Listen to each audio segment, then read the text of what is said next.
Hey guys, what is going on? So I wanted to talk about my fat loss progress thus far on my cut, as I'm about 1 month in, just finishing up 4 weeks today. And I want to talk about what I've been doing to lose about 15 pounds in that first 4 weeks, and the way that I'm structuring my cut to hold on to as much muscle as I possibly can, supplementation that I'm taking to preserve and hopefully even gain muscle during this cut, how I'm treating my training, how I'm treating my diet, and everything like that.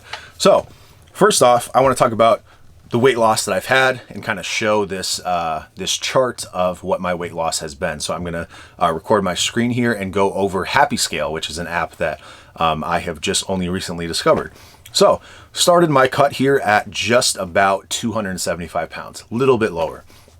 One thing you'll notice right off the bat is there's a kind of dramatic drop. The reason I started my cut on this day in particular is because I work in the restaurant industry, and this was Valentine's weekend, which was like a 5-day stretch of a ton of customers.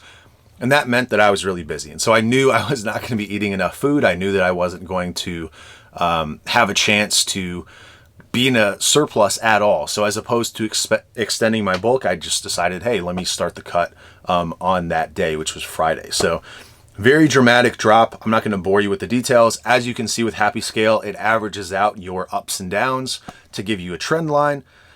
And as we can see, we've just seen continuous weight loss. Plateaus along the way, sure, but you know, I've lost 15 pounds over 4 weeks, which is roughly about 4 pounds a week, a little bit less than that. Now, one thing I do want to mention right off the bat is that obviously there is water weight decrease, and I would say that's probably about 5 pounds. So I've probably lost about 10 pounds of fat over this month, which is about 2.5 pounds of fat loss per week. And this is the exact rate that I actually want to hit for the first 2-ish months of my diet. And so basically the way that I'm structuring my diet is I want to lose about 2.5 pounds of fat per week for the first 2 months.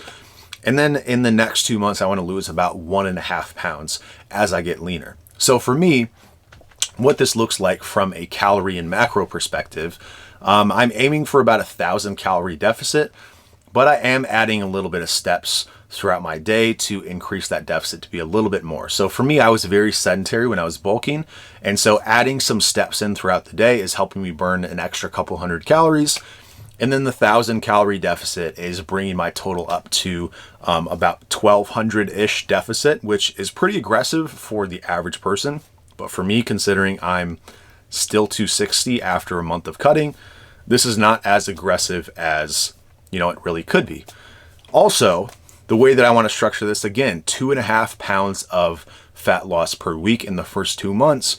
The reason I'm able to do this, and the reason that I'm not at risk of losing muscle during this time period, is because I started my cut at over 20% body fat. And so for me, not only is 20% body fat a lot, but I was, nearing 280 pounds. So that's a whole lot of fat that my body has to work with. And you're not really in danger of losing muscle mass when you're at those higher body fat percentages. So for me, I wanted to be a lot more aggressive during the first couple months, and then taper off and bring my calories back up and bring my deficit closer to about 750, which again, 750 for other people, that may be extreme. For me, I would probably still be around 250 when I start to do that. And I don't think I'd be at risk of muscle loss. And then I will probably take that down to about 12% body fat, which is where I'm planning to end my cut. So for me, my maintenance calories are about 4,500. Again, this has to do with my activity level as well as my weight, amount of muscle I have, and stuff like that. So I understand vast majority of people are not going to have a 4,500, calorie deficit, or calorie maintenance, but that's just the way that it is for me. And so for me, I'm eating about 3,400 calories, right in that range. So somewhere between 3,300 and 3,500, depending on the day, but that's usually the range that I kind of fall in on average. And again, that's netting me about 2.5 pounds of fat loss per week. Now, what I plan to do is once I surpass that 2-month period where I'm losing about 2.5 pounds of fat per week, or the way that I'm going to look at it is just once I've lost about 20 pounds of fat, probably about 25 pounds total, then I'll shift over and I'll actually add calories to the mix. And what I'm planning on doing is going from about 300-ish grams of carbs on average per day right now to about 400. So I'm going to be bringing my carbs up. Carbs are protein sparing and they're very good at giving you energy for your workouts. And for me, I think the way that you preserve your muscle is one, having enough carbs so you're not depleted and have terrible workouts. And two, absolutely crushing your workouts. And so for me, I think carbs are extremely valuable as you get later on into your cut. I think having enough carbs to be able to fuel your workout, have that protein sparing effect, and then obviously having enough protein to, hold on to your muscle as well, that's going to be important. So for me, I'm probably going to be adding about 100 grams of carbs, probably about 25 grams of protein. Currently, I'm eating about 210 to 220 grams of protein per day, which is just kind of 1 gram per pound of lean mass. And then I just go a little bit over that just in case.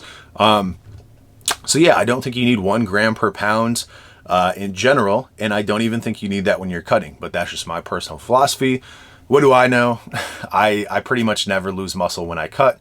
And, that's something that I've always done. I've never really done that 1 gram per pound thing. But hey, whatever floats your boat, if that's something you want to do, go ahead. So for me, again, 2.5 pounds for the first couple months, and then about 1.5 pounds for the next couple months, or however long it takes for me to get to about 12% body fat. So for me, my goal weight is about 235 pounds. Currently I'm at 260. So I still have about 25 pounds to lose before I get to that goal weight. And if I need to go below 235, I will. I just kind of want to get to that kind of 12%, maybe even a little bit lower look. So we'll see what happens there. Now, in terms of supplementation and how I am using supplements to help aid in fat loss, I just made a video recently talking about yohimbine and my experiment with that. But A2AM is what I'm using just as a way to kind of curb my appetite. So as I'm eating 3,400 calories, that's a little bit less than I'd want to. So I do like to have that appetite suppressant. It also has alpha yohimbine in there, and then I'm adding alpha yohimbine on top of that as well. I talked about how I was looking to go up to 6 milligrams of alpha yohimbine. That is absolutely tolerable for me, so that's currently something that I'm doing. Again, I talked about in my last video the alpha yohimbine and just yohimbine in general, and what I think about the dosages, and if that's really something that you should be going for, or if you should opt for something that's a little bit more focused on appetite suppression. So that's what I'm doing from a fat loss supplement protocol. That's all I'm doing. Obviously, I forgot to mention this, but I do take L-carnitine pretty much year round, so I'm still taking L-carnitine. How much that moves the needle, I don't really know. I usually use that for the androgen receptor density aspect as opposed to being a fat loss supplement. But, if that's something that you want to try and add into the stack as well, L-carnitine, I think, is something that has a lot of benefits in the body. Even if it's not a fat loss supplement, even if it's not effective in that vector, I still think it's worth taking. And then in terms of Turk and Ecti, I'm doing the standard Turk and Ecti stack that I've been doing for quite some time now. I did run a couple experiments here recently where, I was going pure Turk and I was going pure Ecti. And I've done that multiple times.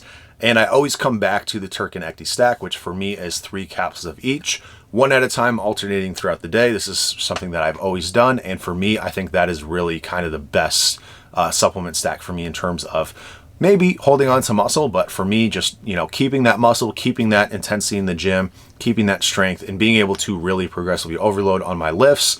That's really the way that I think you preserve muscle, is to have the carbohydrates, treat your lifts as if you're trying to grow. Don't accept your fate in terms of losing muscle mass. I don't think that you have to lose muscle mass during a cut. I notice no real difference in terms of muscle loss. I think that I had a cut one time where I think I genuinely gained muscle. And so I don't think you have to accept your fate that you're going to lose muscle during a cut. Now, trying to recomp and trying to build muscle and being disappointed if you don't, that's a different story. But you shouldn't accept your fate as just being, I'm going to shrivel in size because I'm cutting. That doesn't have to be the reality. Again, really the way that you focus on this and keep your muscle, in my opinion, it comes down to the training. Obviously, you do want to get your diet in check and you do want to have those carbohydrates, but if you're not getting after it in the gym, if you're not trying to progressively overload in the gym, your body's not going to have a reason to keep that muscle. If you just go in and you do fluff sets and you do a bunch of BS, you probably will shrink. But if you lift the way that you always have lifted when you're trying to build muscle, that's the best way to preserve it, in my opinion. And again, I've never really had any noticeable muscle loss during any cut that I've ever done. And I don't think it's going to be the case for this one either. So that's what I'm doing. Hopefully some of those tips can help you guys out. And I'm very excited to see where my body weight ends up when I'm about 12% body fat.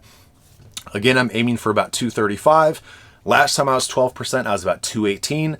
So that would be like a 17-pound difference. So even if I'm off by like 7 pounds, that's still like a 10-pound difference. I'll take that all day, every day for a 2-year transformation. So anyway, that's all I got to say about that. I'll keep you updated, and I'll talk to you soon.